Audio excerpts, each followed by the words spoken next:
దోపిడీ ఇంత అంతా కాదు, పక్కనే ఉన్నది ములుగు జిల్లా. ఆ ములుగు జిల్లాలో కూడా 4,000 కోట్ల దోపిడీ మీ మంత్రి గారే చేస్తూ ఉన్నాడు. ఇసుక దోపిడీకి తెరలేపినాడు.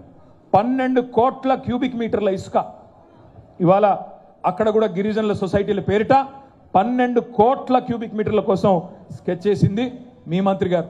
చివరికి గిరిజనుల ఆరాధ్య దైవం సమ్మక్క సారక్క ఆ టెండర్లను కూడా వదిలిపెట్టలే. 70 కోట్ల టెండర్లు. దానికోసం కూడా మంత్రుల మధ్యన పంచాయతీలు, దానికోసం కూడా మంత్రుల మధ్యన కమిషన్ల కోసం కుమ్ములాటలు. నేను మీ అందరినీ ప్రార్థించేది ఒకటే, దయచేసి ఆలోచించండి, తొందరపడబాకండి, మనకు కూడా టైం ఉంది. ఇవాళ 1, 2 కాదు, దోపిడీ గురించి మాట్లాడితే చాలా ఉన్నాయి. కానీ నేను మిమ్మల్ని కోరేది ఒకటే, మీరు చాలామంది ఏమనుకుంటున్నారు, గాలి బాగా ఉంది, కాంగ్రెస్ వాళ్ళ మీద కోపం వస్తుంది ప్రజలకి, కాబట్టి ఆటోమేటిక్గా మనమే వస్తాం. అట్లా రాము. మనం తప్పకుండా 2 పనులు చేయాల్సి ఉంటుంది. జాగ్రత్తగా చేస్తేనే మళ్ళీ తిరిగి బలంగా వస్తాం.